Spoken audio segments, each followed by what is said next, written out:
43장 25절에서 34절의 말씀으로 오늘 여러분과 은혜를 나눠보도록 하겠습니다. 오늘 본문 읽었던 마지막 절에 우리가 잘 알다시피 이런 말씀이 나옵니다. 그들이 요셉과 함께 마심에 즐거워하였더라. 인생이 아무리 힘들고 어려웠어도 끝이 좋아야 된다고 우리는 늘 말들 하고 있죠. 오늘 이 성경 말씀을 읽었을 때 맨 마지막 말씀이 그들이 함께 마심에 즐거웠더라. 그리고서 이 43절 말씀은 막을 내립니다. 요셉 총리와 형제들이 함께 먹으며 즐거운 식사를 하게 되었다가 오늘 말씀으로 종교를 하는데요. 이 말씀만 보아서는 가정의 불신과 또 가정의 음모와 가정의 밝지 못한 어둠은 사라지고 화평의 또 사랑의 밝은 빛이 비치는 가정으로 회복될 것이라는 희망의 기대감을 주고 있는 것 같을 것입니다. 지난주에도 말씀드렸듯이 이 식사의 교제, 이 친교의 교제는 분명 요셉을 통해 야곱 가정 또 야곱의 12지파의 민족을 이루는 토대를 이루는 교제가 될 것이라고 말씀을 드렸습니다. 맞습니다. 가정이 화목해야 야곱의 12민족을 이룰 수 있는 겁니다, 여러분. 결코 이 야곱의 가정이 화목하지 못하면 하나님의 구원 계획, 이스라엘의 12지파를 이루지도 못합니다. 그렇게 되면 하나님의 계획은 무산되는 거예요. 그래서 하나님께서는 요셉을 미리 보내주셔서 총리로 만들게 해주시고 총리의 그 주권과 또 총리의 권위로 인해 형제들이 화목해져가는 과정들입니다. 분명히 이 말씀의 앞과 뒤의 정황과 상황은 아직 요셉이 너희들의 형제고 너희들이 나를 죽이려 했던 그 요셉이다라고 밝혀지지 않은 상태라는 것은 분명히 우리는 알고 있어요. 그런데 오늘 이 말씀에 보면 분명 요셉과 함께 즐겁게 마시고 행복했더라라고 말씀이 나오지 않습니까? 이건 앞으로 이 가정이 구원의 계획을 이룰 것이라는 예언적 리허설이에요. 예언적 하나님께서 항상 무엇인가를 이루실 때는 항상 보여주세요. 정말 단 한 번도 그렇게 안 하신 적이 없어요. 항상 말씀으로 주시고 또 기도로 주시고 또 주변에 권면하는 사람들 통해 주셔서 그걸 계획을 주세요. 그리고서 이루시는 거예요. 미리 이렇게 하나님께서는 앞으로 12민족 12지파가 고센 땅에서 수백 년 동안 편안하고 수많은 민족들을 이루게 살 수 있게끔 화목한 민족이 될 수 있게끔 미리 보여주시는 거예요. 이것이 바로 오늘 식사 모임, 식사의 교제다. 성경에서 식탁에서 함께 교제를 한다는 것은 단순한 음식을 먹는 자리만이 아니라는 것입니다.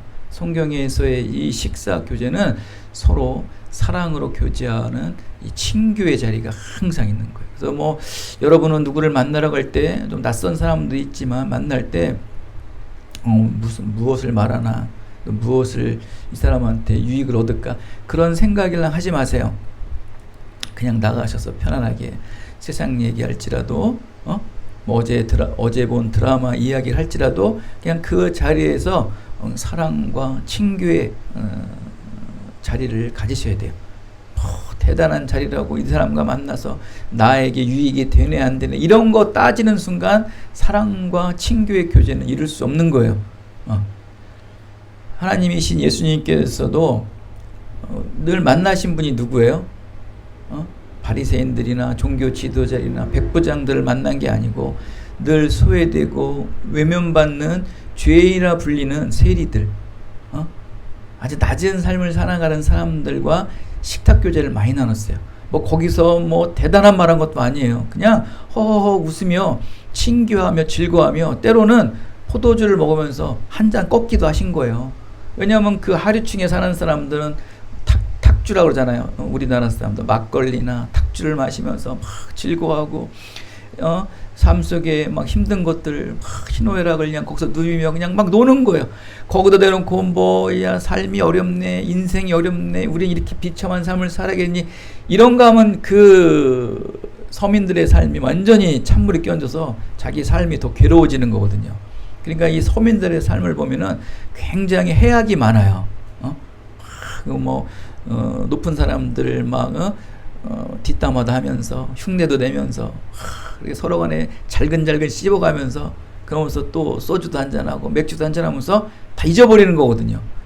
그게 친교의 교제고 서로 간에 화목의 교제라는 거예요. 예수님이 그렇게 하셨어요, 여러분. 그 누가 보면은 저 예수님은 맨날 먹는 자, 맨날 마시는 자라고 종교 지도자들은 보잖아요. 그리고 만나는 사람 대상이 누구예요? 다 천한 자, 세상에서 소외받은 자, 누구도 하나 찾아주지 않는 자, 그런 사람들을 만나셨다는 거예요. 이렇게 그것은 무엇을 말하는 거냐면, 성경에서 말하는 이 식사 교제는 친기와 사랑, 대단한 거. 우리는 그 비즈니스적인 게 많잖아요, 그죠? 누구나 만나면 비즈니스, 내가 저 사람 만나면 뭘 얻을 거야, 내가 전도할 거야, 그런 거 띄고 가시라고요. 그냥 아무 생각 없이 맛있게 먹고 그 사람과 교제 나누세요. 불편한 자리에도 그냥 편안히 먹으세요. 저도 옛날에는 불편한 자리에 가지도 않았어요. 전 지금도 기억나는데, 어떤 한 친구가 군대를 간다고 했어요. 굉장히 친한 친구인데, 한참 전 일이죠. 거기 나가야 되는데 안 나갔어. 친한데 불편해, 둘이 만나는 거. 그게 너무나, 지금도 수십 년이 지났는데도 그게 너무 괴로운 거예요. 그 불편한 거 하나 때문에 그 친구를 만나지 못하고 군대 보내고, 그러니까 그 친구도 서운해서 이후에 관계가 끊어졌어요. 같이 공부하고 같이 힘든 일도 막 겪고 그랬는데 안타까운 생각이 있어요. 그걸 봤을 때 성격인 것 같아요.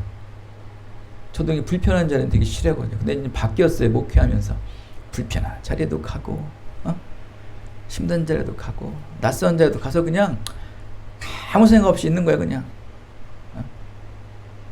그래서 그런 아이스적인, 되게 얼음 같은 분위기도 자꾸 만나보면 풀어져요. 또 여러분도 친교의 자리, 어렵고 힘든 자리들에도 피하지 마세요. 그냥 가세요. 그래서 만나셔서 대단한 거 얻으려고 하지 마시고, 친교와 화평과 사랑이라는 그 주제만을 가지고 나가시면 여러분의 삶 속에 많은 사람, 다양한 사람들을 얻게 되시기를 예수 그리스도 이름으로 축원드리겠습니다. 이렇게 식사교제를 통해서 요셉 또한 형제들과의 그 아이스 브레이크를 무너뜨리려고 관계를 갖습니다.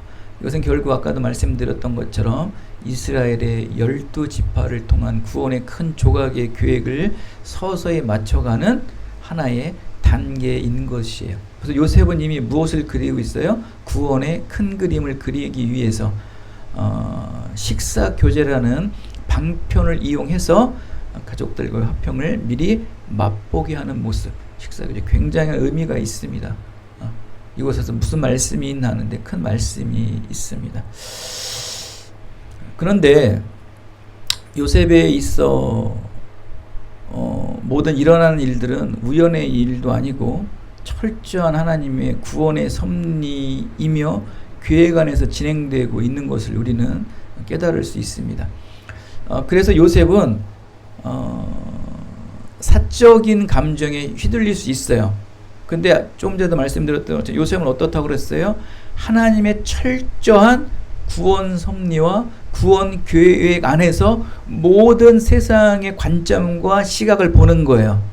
우리가 늘 신약 성경에서 말하는 성경 안에서, 말씀 안에서, 그리스도 안에서 우리가 있을 때 하나님께서 그 보게 문을 열어주신다는 말씀과 같이 구약에서는 구원 섭리라는 것이죠. 하나님의 그 구원 섭리 안에서 모든 시각들을 보는 거예요. 그러니까 형제들을 만났을 때, 특히 이 막내 동생, 한 배에서 난 막내 동생 베냐민을 보았을 때, 우리 오늘 읽었던 성경에도 나왔지만 정을 억제하지 못하는 거예요. 정이라는 건 감정이죠. 감성이죠. 이 감성을 억제하지 못한다는 거예요. 이렇게 사적인 감정에 휘둘릴 수 있다는 거예요. 하나님의 구원 섭리, 하나님의 구원 계획 안에서 철저히 우리가 볼 수 있지만 그 안에 인간의 관능적인 어떤 에로스적인 사랑에서도 우리가 휘둘릴 수 있고요. 삼손같이. 또 이렇게 혈육의 관계에 감성에 휘둘려 막 이 정에 억눌릴 수 없어 통곡함이 올 수도 있다는 거예요. 이것은 결국 무엇이 흔들릴 수 있는 굉장히 큰 위험 요소예요. 하나님의 구원 섭리, 하나님의 구원 계획, 하나님의 구원 계획과 하나님의 구원 섭리를 이루려고 하나님께서는 그 요셉과 같이 별 볼 일 없는 사람들을 총리의 자리에 올려놓으시잖아요. 내가 너를 높은 자리에 올려주시고 높은 관직을 주시고 세계 최고의 권력을 준 이유는 단 하나예요. 하나님의 구원 섭리. 바로 12지파를 통해 고센 땅에서 수백만 명을 이뤄서 가나안 땅에 정착하는 게 하나님의 구원 계획이란 말이에요. 할렐루야. 그것을 이루기 위해 사적인 감정도, 너의 모든 경험도, 의지도 다 다스릴 수 있어야 된다는 거예요. 근데 오늘 말씀해 보면 참 인간적인 모습이 있어요.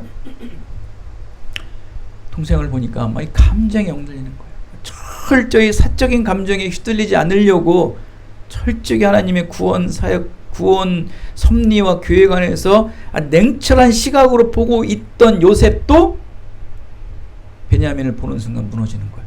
이렇게 우리가 신앙으로 살아갈 때 이 감정이라는 거 있잖아요.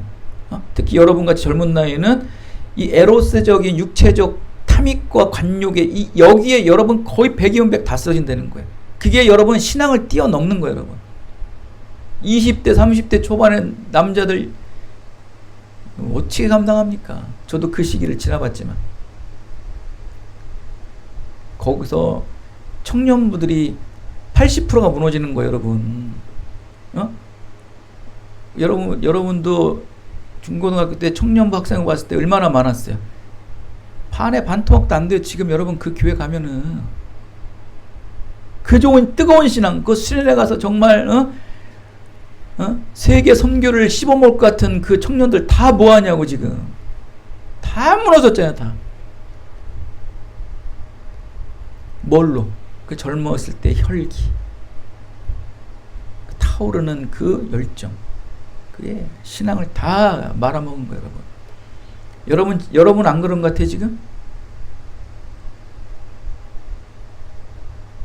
이 시기를 신앙으로 다스릴 수 있는 사람만이 하나님의 일을 하는 거예요. 세상에서는요, 이 주도권을 잡기 위해서는요, 많은 사람 필요 없어요. 세상도 마찬가지지만 하나님도 마찬가지. 하나님께서도 이 세상을 나의 구원 섭리와 구원의 계획을 이루기 위해서는 하나면 돼요. 하나면. 여러분 선장은 하나면 돼요.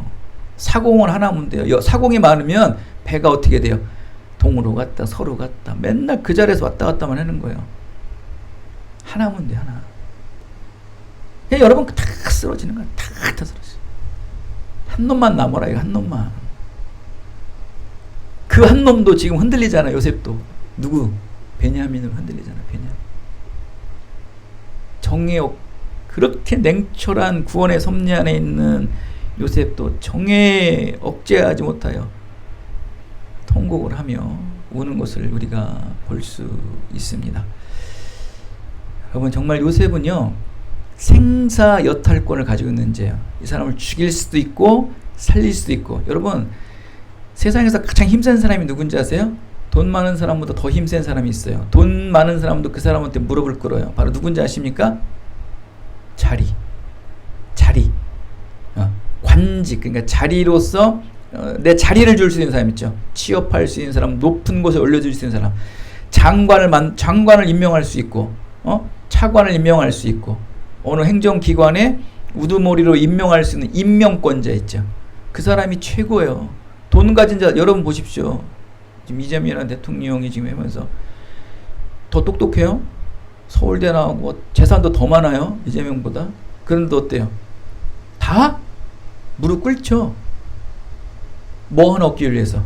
자리 하나 얻으려고. 그리고 그 요번에 그 여가부 장관 되는데 뭐 자기의 신상 다 털렸잖아요. 정말 창피하잖아요. 그런데도 뭐 하려고? 장관 한번 해보려고. 자기의 자존심 뭐고 다 내팽개치고 세상에 다 벌거벗겨 까발리더라도 자리 하나 얻으려고 하는 거 보세요. 이렇게 여러분 자리가 중요한 거라고. 그런 자리도 요셉은 가지고 있었어요. 모든 생명까지도 죽이고 살리고 높은 자리 낮은 자리도 가지고 있는 그 권력을 가진 자가 바로 요셉이었던 거예요. 그 힘과 권력을 함부로 휘두를 수 있었고 내칠 수 있었어요. 그러나 요셉은 철저리만큼 힘과 권력을 함부로 휘두르지 않고 겸손하고 교만의 본성이 치솟지 못하도록 늘 다스렸던 사람이에요. 그래서 종들도 그게 청지기가 나오잖아요. 청지기가 어땠어요? 그 요셉의 형제들을 섬길 때 굉장히 신앙 안에서 섬기는 걸 우리가 볼 수 있는 걸 보았을 때 주인인 요셉이 얼마나 이 아랫사람들에게도 인격적으로 잘 다스렸는가라는 걸 볼 수 있을 때 뭐 밖에서 사역은 말도 없이 더 겸손하고 자기의 권력을 결코 드러내지 않고 온전하게 사용했다는 것을 그의 가정 내부에서 보면 우리가 알 수 있지 않나요? 절대 권력을 사용하지 않은 사람이에요. 오직 철저히 하나님의 구원 섭리와 계획 안에서 모든 것을 보고 모든 것을 결정하고 선택했던 요셉이었던 거예요. 만약 그렇지 않았다면 그 어마어마한 권력을 가지고 어떻게 됐을까요? 조선시대 여러분 연산군 기억하십니까? 영화나 보면 우리가 잘 알지만 연산군 같은 폭군이 되어서 어때요? 자기 어머니 패비윤 씨가 그렇게 죽었다는 것을 알았을 때 어때요? 거기에 관련된 사람은 그냥 말할 것도 없이 다 아주 철저하게 죽이죠. 자기 할머니까지도 그냥 너무 잔인할 정도로. 그 요셉도 자기를 그렇게 만들었던 아픔이 있는 사람 아니에요. 그 형들을 봤을 때 연산군과 같이 다 그냥 죽일 수 있는 권력과 힘을 가지고 있었지만 절대로 사용하지 않고 다스리는 거예요. 그러면서 더 그들에게 사랑을 베푸는 거예요. 친교의 시간, 식사의 교제를 갖는다. 이건 불가능한 거예요, 여러분. 여러분 같으면 그렇게 하겠어요? 그런 힘을 갖고 권력을 가지고 있으면?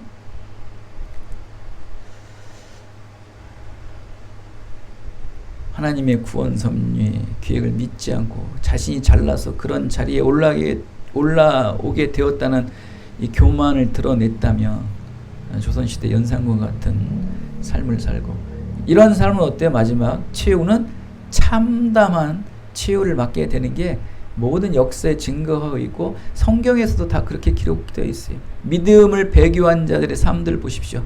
동일한 삶을 살아갈 수 있겠죠.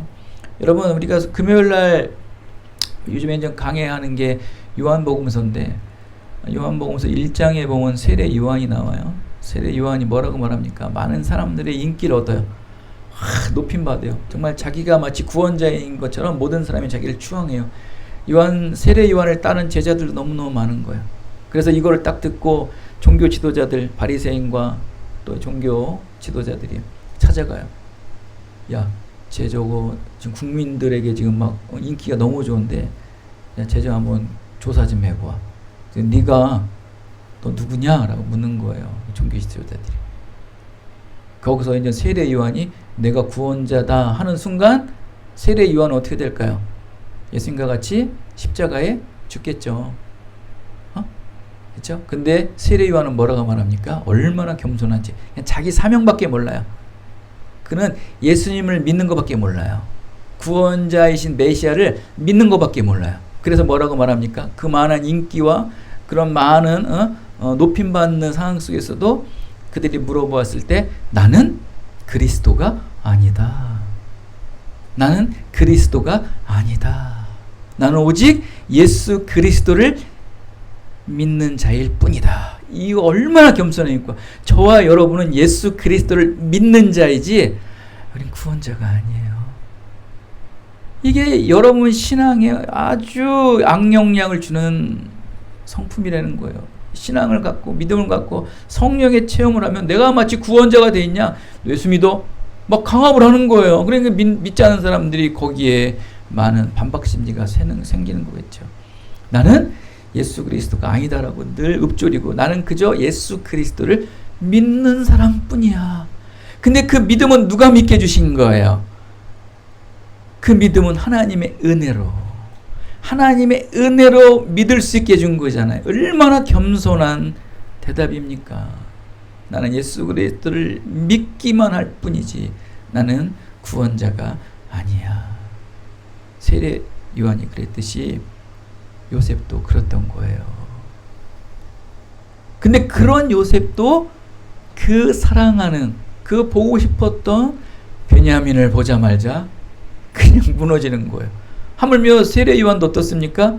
그러한 신앙, 그러한 겸손 앞에서도 감옥에, 지하 감옥에 오래 갇혀 있다 보니까 어떤 실언을 합니까? 오실 그이가 당신이오니까 라고 하잖아요. 이렇게 이런 거 보면 참 인간의 연약함들을 볼 수 있지 않습니까? 근데도 그것을 이겨내요. 그런데도 약한 모습도 있고 때론 시험도 들고 넘어지기도 하지만 그것을 이겨내지 않습니까? 이겨내요. 요셉도 이겨내고 세례 요한도 이겨내고 자기의 그 인간의 감성, 정욕, 탐욕, 권력욕, 탐심 그 모든 것들을 다 뭐 할 수 있냐면은 다스릴 수 있는 거예요. 늘 강조하죠 제가. 그런 인간의 악한 속성들이 우리를 치고 올라올 수가 있어요. 그러나 그것을 다스려야 돼요. 확 분이 나고 화가 나고 막 누군 그렇게 못 사냐고 그러다가도 다스려야죠. 억눌려야죠. 무엇이 억눌려야 돼요?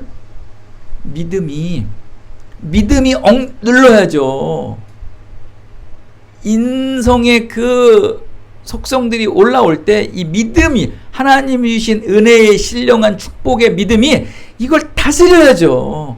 아무리 권력이 많고 아무리 돈이 많아도 눌러야죠.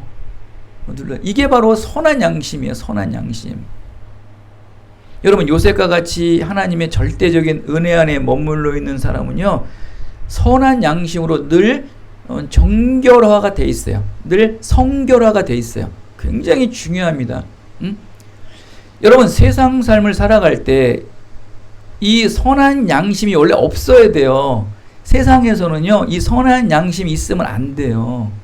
선한 양심이 없어야지만 악한 세상을 편하게 살아요. 세상 삶에 여러분 살아가려면 선한 양심이 있으면 이 악한 세상을 되게 힘들게 살아요. 되게 불편하게 살고 되게 억울하게 살고 되게 원통하게 살아갈 수밖에 없어요. 이 선한 양심 때문에. 세상에 약한 삶을 살 때는 선한 양심을 떼버려야 돼요. 그러면 마음대로 살 수 있어요. 때로는 술도 먹고 뭐 나쁜 짓 하면서 돈도 벌어들이고 사람 눌러가지고 내가 발판 삼아서 올라가고 양심 하나 이게 거리끼면 안 돼요. 여러분 그리고 세상은 더 악해지잖아요. 그러니까 선한 양심으로 살아가면 믿음의 사람들은 그냥 고난의 연속이에요. 고난의 연속. 그렇지 않나요? 여러분 선한 양심 때문에 지금 고민하는 거예요. 모든 것이. 이거만 없었으면 편안하고 그냥 막 밟고 그냥 내 마음대로 살아갈 수 있는 거예요. 요셉은 그렇지 않았다는 거예요. 이 하나님이 주시는 절대적 은혜 안에 머물러 있는 사람은 이 선한 양심을 끝까지 지키는 거예요. 때론 불편하고 고난과 역경이 올지라도.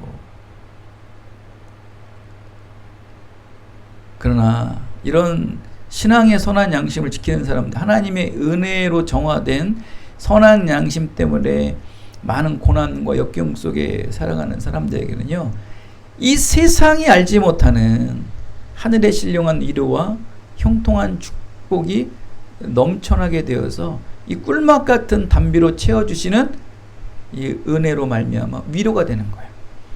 세상이 주는 어떠한 위로가 아닌 하나님이 주시는 놀라우신 담배와 같은 위로로 살아가는 거예요. 이 힘이 어마어마.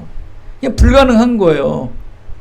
20년 동안 전전긍긍 돈도 못 버는 목회자 개척교회 목사가 무려 4억 5천만 원이라는 아파트에 사는 걸 여러분 어떻게 이해하십니까? 한번 여러분 얘기해 보세요. 제가 무슨 돈을 벌었습니까? 어떤 저희 그 대학원 때 교수가 그러더라고요. 자기는 15년 동안 정말 눈물나게 먹지도 못하면서 미국에서 공부해가지고 학위를 따가지고 빚은 많이 졌더라고. 1억 2천인가 1억 한 5천을 빚을 졌는데 국내에 와서 5년 만에 싹 갚았대요. 그냥 그 15년 20년 동안의 긴 공부, 긴 목회 과정에 빚졌던 모든 것들이 그냥 3, 4년 만에 싹 갚았다는 거예요. 자기도 신기하대요. 더 힘들어야 되겠고 더 낮은 삶을 살아야 하는 게 맞지 않나요? 그래요 안 그래요? 그냥 선한 양심으로 끝까지 버티며 하나님의 말씀만을 붙잡고 교회를 붙잡고 예배에 붙잡고 적은 성도이지만 이 적은 성도를 붙잡고 살아가는 하나님의 사람에게 세상이 알지 못하는 하늘의 신령한 위로와 형통한 축복으로 채워주시는데 할 말이 없는 거야. 할 말이. 위로가 되는 거예요. 위로가. 이건 세상이 주는 위로가 아니잖아요. 세상은 당연히 내가 열심히 일하고 내가 열심히 밟아 눌러가지고 승리해서 쟁취한 거로 내가 얻으니까 그러니까 또다시 더 센 걸 누르겠고 더 센 걸 투자하겠죠. 100만 원 벌어가지고 500만 원 벌면 나중에 1000만 원 투자해서 1억 벌고 싶은 거 아니에요. 계속 누르는 거예요. 그거로 인해 투자한 사람은 다 죽는 거 아닙니까 여러분. 이게 세상의 원리예요. 근데 하나님의 원리는 선한 양심으로 세상에 살면서 고난과 역경과 억울함을 당했는데 어마어마한 하나님의 높은 자리에 올려주시. 요셉이 그렇잖아요. 20년 동안 감옥에서 눈물 흘리며 하나님만 찾고 나에게 꿈을 주셨는데 이 꿈을 놓지 않고 산 거예요. 세상에 총리가 되어 있잖아요. 이런 사람에게 그 높은 권력, 사람을 죽이고 살리는 그 어마어마한 권력을 가지고 칼춤을 췄습니까? 식사교제를 만들면서 내가 이 가족권을 이루어야지만 우리 민족 12지파의 어마어마한 구원의 은혜를 이룬다라는 그 놀라운 비전의 꿈을 가지고서 원대한 꿈을 꾸고 사는 거 아닙니까? 그런데 여러분 선한 양심 안 지키실 거예요? 여러분은 그래 선한 양심 안 지키면 뻔해요. 그래요. 뭐 한 돈 50억 벌어가지고 그래 노년에 잘 살겠죠. 거기까지예요 여러분. 그 자식들의 비전이 있으니까 꿈이 있습니까? 아니 대학교 이사장까지 한 사람이 양로원에서 혼자 외로이 죽어가며 자식 한 번 오지도 않아요. 나중에 일주일 뒤에 우리 아버지가 드시던 그 영양제 어디 있어요? 그거 전하는 사람들이 있어요 여러분. 종합대학교 이사장 한 사람이 그렇게 수십억 수백억을 벌면 뭐합니까? 비전이 있습니까? 꿈이 있습니까? 나중에 500년 뒤에 어떻습니까? 이스라엘 민족들 어떻습니까? 고센 땅에서 가나안 땅에 갈 때 가장 먼저 챙긴 게 뭐예요? 요셉의 유골이에요. 요셉의 유골. 요셉의 뼈. 그걸 가지고 가잖아요. 요셉은 뭘 봤어요? 내가 이 12민족을 이뤄 가나안 땅에 들어온 걸 꿈꿨잖아요. 여러분 어떤 걸 선택하실래요? 선한 양심을 버리고 하나님의 은혜의 선한 양심을 버리고 세상의 그 더럽고 추악한 것을 밟아서 올라가실래요? 아니면 힘들고 어렵고 원통할지라도 하나님이 주시는 선한 양심으로 그 정결한 선한 양심으로 꿈과 비전을 이루며 여러분의 자녀와 만대의 자손들이 축복받는 걸 보고 가실래요? 어떻게 하실 거예요 여러분? 여러분이 납골 땅에 갔는데 자식이 한 번도 안 와. 보기 좋게 해서 양로원에 있는데 자식이 한 번도 안 와. 그런 삶을 살 거예요? 그런 삶을 사실 거냐고요. 왜? 비전과 꿈을 안 보고 사는 거예요. 나만 잘 살면 되겠지. 니네 아버지 엄마 뭐 이렇게 살던 저렇게 살던 내 자식이 잘 살던 말던 나만 잘 되면 되겠지. 요즘 그런 삶이 팽배하지 않나요? 모든 세상에? 저와 여러분은 그렇게 사시면 안 돼요. 저는 그렇게 안 삽니다. 저는 그렇게 안 살아요. 전 그렇게 안 살았고 지금도 안 살고 있고 앞으로도 안 살 거예요. 왜? 그리고 체질상 그렇게 안 맞아요. 전 거짓말 안 하고 여러분 저는 여러분이 아침에 출근하고 뭐 아니면 학교를 가고 아침에 어떤 부모가 여러분 눈에 떠가지고 매일같이 출퇴근을 시킵니까? 힘들 때도 저라고 안 힘들겠어요 여러분? 저라고 안 힘들겠냐고. 그걸 모르죠? 해야 되는 거예요 그냥. 더할 수도 있고. 어디서 나올까요? 그런 어떤 행함으로 나오는 건 마음속에 자녀들과 꿈과 비전을 바라보고 하는 거예요. 돈으로 많이 해주고 물질적으로 많이 해서 잘된 자식이 누가 있습니까? 정신적으로, 사상적으로, 보이지 않는 사랑으로 감싸야 되는 거예요, 여러분. 이게 신앙이에요, 신앙. 이렇게 악을 선으로 갚을 수 있는 것은 여러분 아무나 하는 게 아니에요. 형제들 보고 죽이고 싶겠죠.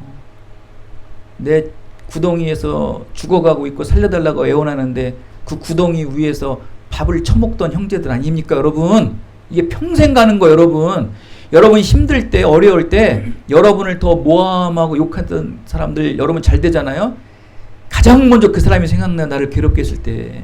저도 그런 사람 지금 주마등같이 지나가는데 막 이가 갈려요, 여러분. 수십 년이 지나도. 근데 그 악을 선으로 갚잖아요. 여러분 다윗을 보십시오. 우리 이 말씀하고 마칠게요.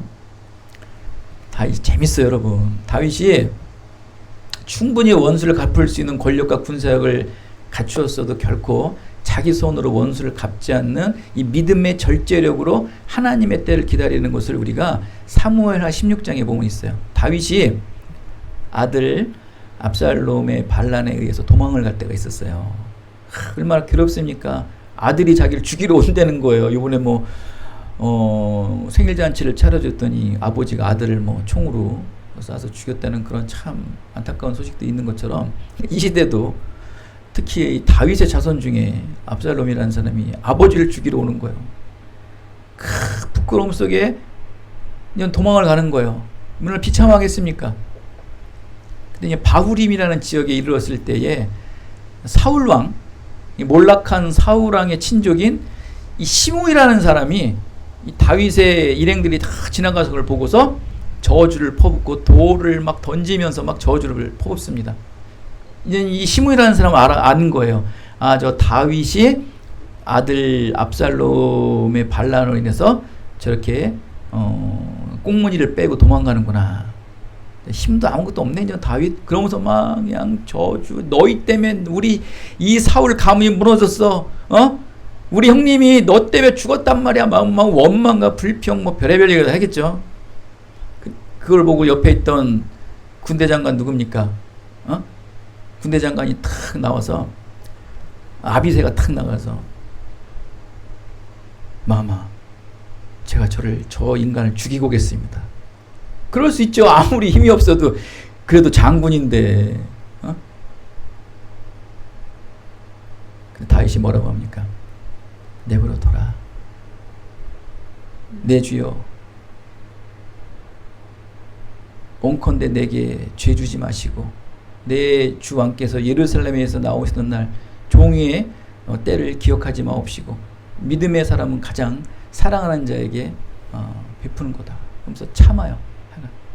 묵묵히 참고 수모를 다 겪고 광야에서 삶을 살다가 반란을 제압하고 다시 예루살렘 왕국으로 복귀할 때 시므이가 또 그 소리를 들어요. 그때 어때요? 시므이가 확 환성하고 사람이 이렇게 간사한 거예요, 시므이가. 그런데도 안 죽여요. 권력을 다시 찾고 오는데도 시므이를 안 죽입니다. 나중에 그가 죽을 때 아들 솔로몬에게 얘기를 하죠. 이런 일이 있으니까 시므이는 절대 살려두면 안 된다. 그냥 자기 손에 피를 안 묻히는 거예요. 악으로 갚지 않고 악을 선으로 갚는데 기가 막힌 일이 뭐냐면 이 시므이가 이제 이런 명령을 들어요. 이제 솔로몬에게 너 예루살렘 너 이 지역만 떠나기만 해. 너 떠나면 죽어.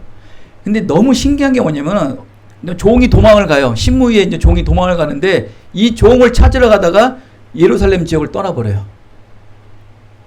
그게 신고가 들어와요. 걸렸다. 죽이고 싶어 죽인 게 아니잖아요. 지가 잘못해서 죽은 거 아니에요. 이건 무슨 얘기를 하냐면은 죄인은 반드시 죄의 그물망에 걸려야 된다. 할렐루야. 여러분 원통하고 분한 거 있죠. 선한 양심으로 사니까 원통하고 막 괴로운 거 있죠. 마세요. 그냥 주위 사람들한테 흥뻥 욕이나 하고 마세요. 그냥 직접 행함을 하지 마세요. 죄는요 반드시 죄의 그물망에 걸려들어요. 걱정하지 마세요. 시므이를 보세요. 요셉도 보세요. 반드시 그들이 걸려들어요. 요셉은 뭐만 베풀면 되는 거예요? 선만 베풀면 돼요. 선. 사랑만 베풀고 화목만 베풀고 하나님의 구원 계획만 바라보고 그냥 사랑만 베푸시라고요. 그들의 죄와 악은 반드시 죄의 그물망에 걸려들게 돼 있어요. 할렐루야. 이게 우리의 삶의 원칙이 돼야 되는 거. 이게 바로 죄의 회귀성이다 그러는 거예요, 여러분. 신학적으로 죄의 회귀성. 반드시 돌아와서 마치 연어가 태어났던 본향에 돌아오듯이 죄도 반드시 짓던 죄의 그물망에 걸려들게 돼 있다.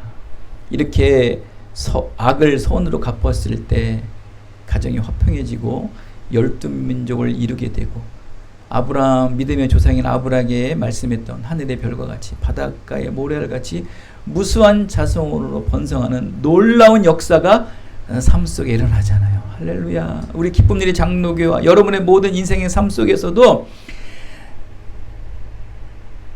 악을 손으로 갚으시고 그 악인을 위해 더 기도하고 협력하여서 정말 놀라운 하나님의 구원 계획이 교회와 또 저를 통해 여러분 개개인들의 인생을 통해 형통한 삶을 이루게 되시기를 예수 그리스도의 이름으로 축원드리겠습니다.